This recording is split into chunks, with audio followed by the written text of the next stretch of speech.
자, 오늘 새벽에 아스날 대 첼시 친선전을 했습니다. 네. 오, 치크 이 새끼가 말이야. 솔직히 얘기해서 저는 뭐 축구하다가 부상당하는 거는 사고니까 뭐 일부러 그랬겠어요. 뭐 막 원망할 건 없는데 좀 서로 살살하지. 어제 그리고 아스날도 자카도 그렇고 좀 위험한 태클들이 그렇죠. 치크도 좀 세게 들어갔고. 근데 둘 다 공통점이 둘 다 태클을 못했어요. 그래. 근데 치크는 진짜 못했어요. 왜냐면 타이밍이 너무 안 맞았거든요. 너무 그래서 뭐 이제 파티 좀 잘 해야 되는데 지금 파티에 대해서는 이따에도 얘기하겠지만 뭐 어딘가에서는 목발 안 짚고 돌아댕기더라. 아르테타는 지금 되게 걱정하는 인터뷰를 했거든요. 그렇죠. 안 좋아 보인다. 근데 그거보단 아닌 것 같다는 얘기도 있긴 있는데 좀 봐야 되겠습니다. 일단 뭐 부상 당하고 조금 뛰어보려고 하다가 다시 느끼고 이제 빠져나가는 빼는 게 좋아요. 좀 부상이 크진 않길 좀 바라야 될 것 같고요. 경기를 좀 봤습니다. 근데 일단 이기기는 이제 첼시가 이겼고. 그렇죠. 근데 어쨌든 프리시즌이기 때문에 우리가 정식 시즌에서 그간 있었던 문제점이 과연 해결이 됐는지 아니면 되풀이가 됐는지 이런 부분들을 체크를 해야 되잖아요. 그죠? 염려가 되는 건 그 아스날의 빌드업 문제가 또 되풀이가 되고 있다는 느낌인 것 같아요. 프리시즌 경기 때도 그런 모습들이 보이고 있는데 자, 이날 빌드업에서 볼 수 있었던 문제점을 저는 5가지로 상황 정리를 했는데 나도 이제 어제 그 다음 주랑 8월 전체 그 플랜 짜면서 이렇게 틀어놓고 봤어요. 근데 솔직한 얘기로 전혀 기대를 안 하고 더군다나 투헬의 첼시니까 그리고 프리시즌 중 뭐 이런 거 해서 이렇게 왔다 갔다 봤는데 내 솔직한 심정은 생각보다 못하지 않았다 였어요. 근데 야 어떻게 이렇게 문제점은 비슷할까라고 그렇죠. 생각을 했는데 너가 5가지라고 그러니까 좀 그렇죠. 근데 너 너무 좀 이 비효율적인 빌드업을 벨레린 꺼져! 그죠? 그건 너무 심각했어요. 그 실전 장면. 5가지 하나하나 보겠습니다. 벨레닌 꺼져라고 외치는 거는 지금 아마 4번에 있네요. 네. 자, 1번. 골키퍼부터 무리한 짧은 패스를 고집하는 모습이 너무 많았는데 첼시 압박을 할 때 컨셉을 보셨을 거예요. 그냥 골킥을 찰 때 이 예전에랑 다르게 이제 규정이 바뀐 지 꽤 됐죠. 수비수들이 골킥 받을 때 페널티 박스 안에서 맞아요. 대기할 수 있는 거. 그리고 압박을 하는 쪽은 페널티 박스 밖에서 대기해야 되는데 박스 밖에서 한 3명 선수들이 이미 다 대기하고 있습니다. 어차피 얘네 짧은 패스만 할 걸 아니까 첼시가 압박을 할 때 박스 안에서 아스날의 레노랑 센터백들을 그냥 가둬놓겠다는 계획을 세웠어요. 그래서 시작부터 후방 빌드업이 좀 불안하게 풀렸고요. 자, 2번째. 레노도 결국 패스를 이거는 전술적인 지침 때문에 그런 것 같은데 볼을 잡고 계속 패스만 고집하고 있어요. 짧은 패스만 고집을 하다 보니까 자꾸 본인이 템포를 늦추고 그러다가 어디 주지 하다가 결국 억지로 킥을 차게 되는데 그때 킥이 너무 늦게 차다 보니까 결국 행선지를 잃고 빗나가거든요. 지난 시즌에도 그랬대. 레노의 빌드업 미스가 이 전술 그대로 갔다가는 또 되풀이될 가능성이 있을 것이다. 이거는 나는 그렇게 생각해. 우리가 빌드업하면 생각나는 여러 골키퍼가 있습니다. 뭐 테어슈테겐도 좋고 그 다음에 노이어도 좋고 그렇죠. 그리고 저는 패스로 뭔가를 해나가는 어떤 골키퍼는 제일 먼저 생각나는 골키퍼는 사실 에데르송이에요. 근데 이 정도 압박 받죠? 그러면 같이 수비수가 도와주고 유기적으로 이루어지지 않으면 에데르송도 실수해요. 근데 이게 안 될 것 같다. 그러면 다른 방법을 취해야지. 그렇죠. 왜 이렇게 있다가 맞고 몇 대를 맞았는데 또 이렇게 되고 있냐고. 그렇죠. 좀 벗어나거나 아니면 그냥 좀 도망가거나 좀 이렇게 해야죠. 약간 변주를 줄 수 있는 거 아니야. 프리시즌이니까. 그래, 프리시즌이니까. 근데 실전에도 이 문제가 있었기 때문에 저는 이것도 좀 불안점이라고 생각합니다. 3번째, 자카가 골킥을 받으려고 할 때 바로 이제 압박을 받으니까 1, 2번하고 사실 거의 비슷한 얘기인데 골킥 받으려고 할 때 바로 압박을 받으니까 등지고 있다가 볼 뺏기고 한번 위기가 됐었어요. 이게 똑같이 나왔던 게 지난 시즌 번리 원정이었거든요. 그때 보이비 형님하고 같이 봤다가 봤을 거예요. 그랬던 기억이 있는데. 그리고 이제 4번째, 벨레린의 어이없는 실수. 교체 투입되고 첫 번째 터치였더라고요. 그 계산을 해보니까. 아니 지금 이 새끼가 문제가 뭔지 아세요? 난데스가 먼저라지만 인테르랑 지금 딜이 지금 아직 끝나지 않은 상태에서 본인이 잘해도 모자란 판에 뭔가 약간 경각심을 주려고 그러는 건가요? 그 진짜 밀란 가고 싶다면 자기가 여기서 좀 잘 보여야 될 거 아니에요. 근데 약간 뭐 이게 수비진이나 골키퍼한테 그런 것 같아. 야 긴장해라 이러면서 같은 패스 한번 주는 거지. 와 근데 긴장을 주게 한 게 아니고 그냥 아예 다 망쳐버렸어요. 경각심을 주게 할 거면 그냥 라인 밖으로 내보내면 되는데 그걸 그냥 혼납을 해버렸으니까 결국 이 벨레린의 어이없는 횡패스로 실점의 빌미가 됐고요. 자, 그리고 이제 아스날이 좋았던 점을 얘기하면서 다섯 번째 문제점도 같이 얘기하겠습니다. 이날 측면 자원들의 속도에서는 우위가 있었던 경기였습니다. 첼시가 윙백으로 플리식과 오도이를 세우다 보니까 이 전문 윙백이 아니죠. 뒷공간을 많이 내줬어요. 그리고 아스날의 경우에는 이쪽을 노릴 수 있는 좋은 측면 자원들의 속도가 있었고 특히나 페페는 그냥 개인의 드리블만으로 이제 조금씩 상대 수비 사이에서 균열을 낼 수 있는 자원으로서 가능성을 점점 만들고 있다 생각이 들거든요. 그러다 보니까 아스날은 전반에는 파티가 롱패스를 뿌리고 후반에는 교체 투입된 자카가 또 롱패스를 뿌리고 이런 식으로 측면 자원들의 속도를 활용하고자 길게 전환하는 패스를 잘 뿌려주는 모습을 보았습니다. 근데 문제는 이날 따라 유독 더 중앙을 뚫는 시도가 없었어요. 그게 잘 안 돼. 라카제트가 고립된 채로 쭉 시간이 네. 길어졌거든요. 난 이 경기를 보면 지금 아스날의 공격 자원 중에서 제일 좋은 건 라카제트예요. 포워드 중에서. 근데 라카제트도 단점이 뚜렷해.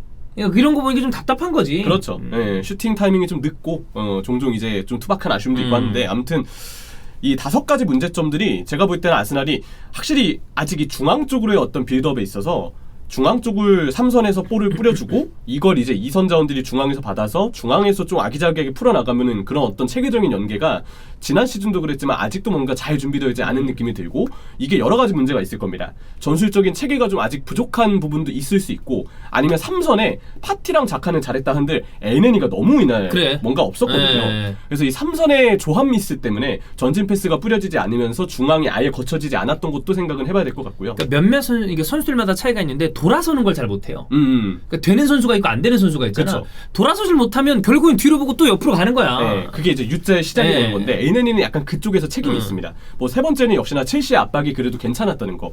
이런 복합적인 이유 때문에 나온 문제가 아닌가 싶은데 어쨌든 지난 시즌과 같은 기조의 문제이기 때문에 좀 우려가 됐던 경기 내용이었고요. 자, 첼시의 강점을 느낄 수 있는 골 장면이었다고 생각합니다. 첼시는 후방 빌드업에서 이날 첼시도 불안한 건 마찬가지였어요. 아스날이 압박을 잘했고 첼시도 좀 무리하게 패스를 시작하는 느낌이 있었고 맨디도 볼 처리를 좀 늦추다가 불안한 모습이 있었거든요. 근데 압박을 받을 때 든 생각이 마운트가 없으니까 확실히 빈자리가 크구나. 이런 느낌을 좀 많이 받았습니다. 코바치치랑 치크가 제 역할을 못해줄 때 마운트가 있었으면 마운트라도 내려와서 압박을 자기 쪽으로 끌어당기고 그걸 또 탈압박해가면서 볼을 운반해줬을 거예요. 근데 이 선에 누구도 그렇게 내려와주지 않았고 또 코바치치랑 치크는 그냥 압박에 너무 고립이 되다 보니까 첼시도 이날 너무 후방 빌드업 시에는 불안한 모습이 많이 보였습니다. 근데 공격진 일단 카이 하베르스도 그렇고 좀 속도감이 있으니까 뭐 득점도 나왔잖아요. 그렇죠. 아스날이 좀 압박을 위해서 라인을 끌어올렸을 때 그냥 속도로 한 번에 싹 뚫고 들어가 버렸어요. 열어버리는 거지. 네, 그걸 이제 첼시가 역시 속도 있는 어떤 역습에서는 여전히 이 선수들 장점이 있다. 하베르츠는 그래서 좋은 결정력을 보였고 베르너는 제가 본 좋은 기회가 한 2-3번 있었는데 이 슈팅들보다 좀 더 좋은 슈팅을 했어야 되지 않았나. 불안점을 좀 알렸던 시작이었다고 봅니다. 네. 그리고 아스날의 이제 압박. 야 그래도 골대 2번 맞았어. 맞아요. 하나는 들어간 거거든 그거. 조일로건 들어간 거야. 약간 램파드 거 같아. 네. 들어갔다 나왔는데. 뭐 이런 거에 뭐 해봐야 무슨 소리입니까? 여기 뭐 친선전 이긴다고 뭐 시즌 가서 잘하는 것도 아니고 근데. 그래. 네. 그래도 일단 좋은 어떤 슈팅 그리고 기회들 공격에선 괜찮았어요. 그리고 아스날이 압박을 해서 첼시의 빌드업을 지속적으로 괴롭혔던 거 정말 좋은 시도였습니다. 근데 조금 아스날이 앞으로 염려를 해야 될 부분은 그리고 아르테타도 이제 경각심을 가져야 될 게 압박을 할 때 후방에서의 간격 조절이 잘 된다는 느낌은 좀 아니에요. 그러니까 앞쪽에 압박이 나갔을 때 이거 마치 우리 올림픽 대표팀 같았던 느낌인데 이번에 멕시코전도 그랬고 멕시코전에 보면 전방에 있는 자원들은 앞쪽으로 뛰어나가요. 근데 중원이랑 수비가 이거 조원희 해설위원도 얘기했잖아. 같이 따라가줘서 컴팩트한 라인 유지가 안 되면 이거 중앙에 한 번 제쳐서 나가죠. 그러면 광활한 공간이 뚫려져 있습니다. 뒷공간도 마찬가지예요. 이 경기에서도 좀 그런 느낌이 있었어요. 네, 그리고 라인을 너무 올리다 보니까 결국 이 아까 얘기했던 후방 간격이 벌어지는데 센터백들은 저만치 올라가 있고 그러면서 너무 쉽게 실점을 내준 느낌이 있는데요. 또 이제 마리와 호이딩, 체인버스의 라인이 아무래도 좀 느린 부분도 있는 것 같아요. 그러다 보니까 뒷공간 수비에서는 더 어려움이 있었다. 화이트가 이날 후반전에 나왔어요. 했습니다. 그리고 제가 좀 놀랐던 건 이날 계속 중앙 쪽으로의 어떤 전진 패스가 나가지 않아서 중앙을 뚫으려는 시도가 너무 없었던 아스날인데 화이트가 한번 그냥 과감하게 중앙 쪽으로 패스를 찔러줘서 바로 라카제트 쪽으로 근접하게 연결됐던 장면이 있었어요. 이걸 보고 화이트가 아직 훈련한 지 얼마 되지 않았을 텐데 확실히 자신감이나 좀 적응이 되어 있구나. 어떤 면에서 화이트를 좀 데려오려고 했었는지 이런 걸 보여오는 게 그런 장면이죠. 아 그렇죠. 이런 것 때문에 벤 화이트가 좀 필요하다고 느꼈구나 아르테타가. 그래서 첫 경기라는 걸 진짜 이적 직후의 첫 경기라는 거 고려하면 이 하나의 번뜩임이 나왔던 것도 의의가 좀 있었다고 네. 보이고요. 자 이제 경기 내에 사건들을 하나씩 다뤄보겠습니다. 토마스 파티 부상당한 거. 네. 요거는 아까도 얘기했지만 일단 발목이 완전 비틀어졌거든. 아 그렇죠. 예, 그래서 언뜻 봐도 안 좋아 보이는데 어디가 맞는지 정확하게 네. 모르겠어요. 근데 길면 개막은 못 나올 것 같고 길면 2달가량 2달 뭐 얘기도 나오더라고. 파티가 진짜 이번 시즌 제일 중요한 게 부상 없이 좀 잘하는 맞아. 거였는데 지난 시즌이 부상이 계속 이제 적응도 하고 있는 와중에 부상까지 있어가지고 더 적응이 안 됐잖아. 그렇죠. 좀 우려가 많이 되는 파티 네. 부상이었고 자, 두 번째 첼시의 고민은 지에흐와 치크의 애매함 혹은 부진입니다. 뭐 치크 같은 경우에는 난 매각 분류 자원이라고 생각해요. 근데 지에우가 저 히든풋볼 때는 나는 지에우를 팔아도 된다고 얘기를 하긴 했어요. 근데 그건 이제 우리가 그냥 코너에서 네. 억지로 팔아야 되는 그쵸. 사람을 찝어서 보자. 그럼 내가 지혜를 얘기를 한 건데 이 경기에서도 그러니까 이 선수가 좀 겉돈다. 못한다는 느낌은 아니었어요. 네. 왜냐면 골 장면에 기점이 된 전진 패스를 뿌린 맞아요. 것도 지혜였고 골 슈팅 때렸는데 골대를 한번 맞췄고 번뜩임은 있습니다. 이 선수가 왼발은 워낙 잘 쓰는 선수니까요. 근데 아까 얘기드린 것처럼 3선에서 압박을 그렇게 받을 때 본인이 좀 내려와서 분산도 좀 시켜주고 좀 더 플레이메이커로서 볼을 운반해주는 솜씨를 보여줘야 되는데 그런 관여력이 부족했고 무엇보다 패스미스나 볼을 좀 뺏기는 횟수가 경기를 계속 보다 보면 적지 않은 선수예요. 그러다 보니까 주전으로 내세우기에는 지혜가 여전히 위험 요소가 있다. 이걸 지금 첼시 팬분들이 바랬던 그림이 아니기 때문에 왼쪽 공미에 비슷하게 나왔는데도 여전히 지혜의 활약은 좀 애매함이 있었던 그런 느낌이었고요. 치크는 이대로면 나는 좀 이제 다른 팀으로 보내거나 아니면 또 임대를 가서 다시 찾거나 이대로면 풀럼도 사실 임대 갔을 때 그렇게 좋지 않았거든요. 맞아요. 그런 걸 보면 그때 사리 감독 때 말미 때 유로파 우승에 견인했던 그 4강까지 견인했던 그때 그 경기 내용이 잠깐이었을 수 있겠다는 그래. 생각도 좀 드는. 좋은 재능이나 네. 지금 투엘의 첼시가 바라보는 어떤 목표점을 생각을 했을 때는 이제 좀 어렵지 않나. 그래서 아쉬움이 좀 있었고요. 자, 세 번째 사건은 자카가 득점하고 세레모니를 했습니다. 자카가 이제 와, 헤더골을 하면서 하면서 네. 그 지금 분위기는 로마가 아스날의 어떤 그 요구 조건을 맞춰주지 못하면서 재계약을 제시했다는 얘기도 있어요. 네. 이 아마 만감이 교차하는 부분일 겁니다. 경기 후 인스타그램 보셨죠? 네. 집에 와서 기분이 좋다. 네. 이거를 나도 재계약 얘기가 드니까 참 그래. 나는 자카를 잡아야 된다는 어떤 스탠스를 쭉 유지를 했죠. 근데 재계약을 한다고 하니까 이 선수가 가지고 있는 단점이 또다시 아스날의 발목을 잡는 것이 아닌가라는 생각도 들긴 하나 저는 현실적으로 지금의 작금의 아스날의 상황에서 자카를 매각한 다음에 누구를 사올 수 있는지 어떤 계획을 가질 것인지 그거가 나는 개인적으로 모르죠. 어떻게 명확하게 잡혀있는지. 근데 그때 우리 얘기했던 것 중에 하나 있었을 거예요. 재계약한 다음에 다음 시즌에 팔아서 제대로 이적료를 받는 한이 있더라도 나는 올해는 데리고 있어야 된다고 생각하거든요. 데리고 있는 상태라면 재계약해야지. 그렇잖아. 그렇죠. 그래야지 나중에 협상 테이블에 그럼. 앉았을 때 아스날이 더 고개를 들고 가죠. 아니 재계약 안 하고 데리고 있으면 내년에 그냥 이거 저는 나쁘지 않다고 네, 봅니다. 잘 팔아야 하기 때문에. 아스날 팬들이 자카 재계약한다고 그러면 아마 한숨 쉬는 사람들도 있을 거예요. 충분히 이해합니다.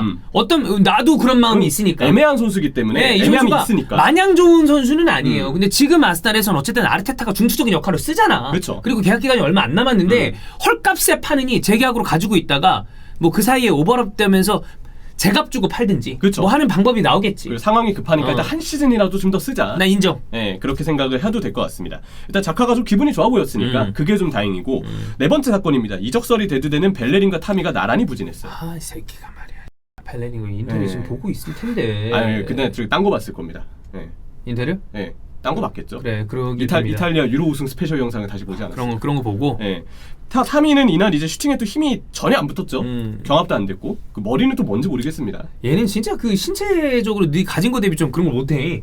그럼요. 힘이 너무 부족해요. 이게 좀 애매함을 결국 안겼다고 생각합니다. 이제 그 수닝 쪽이랑 네. 인테르 형들이 알아요. 프리시즌은 프리시즌일 뿐이라는 거. 데려가서 잘 쓸 수 있을 거예요. 지금 혹시 무리하다가 인테르 가기 전에 다칠 수 있으니까 그럼요. 벨레린이 몸살인 거죠. 그래. 네. 말 잘했다. 그러니까 그거야. 맞아요. 찬우 형님 믿어주십시오. 네, 괜찮아. 벨레린 괜찮은 선수예요. 꼭 데려가 쓰시길 바라겠습니다. 예. 의무 이적까지. 그래서 이건 프리시즌인데 또 빅매치죠? 빅매치였으니까. 예. 파티 부상 아우. 좀 잘 돌아왔으면 좋겠고 앞으로 프리시즌 경기할 때 너무 이렇게 좀 늦은 태클 이런 거는 네. 서로 하지 맙시다. 그렇죠. 아스날도 위험한 태클 많았어 첼시 음. 쪽으로. 그러니까 적당하게. 예.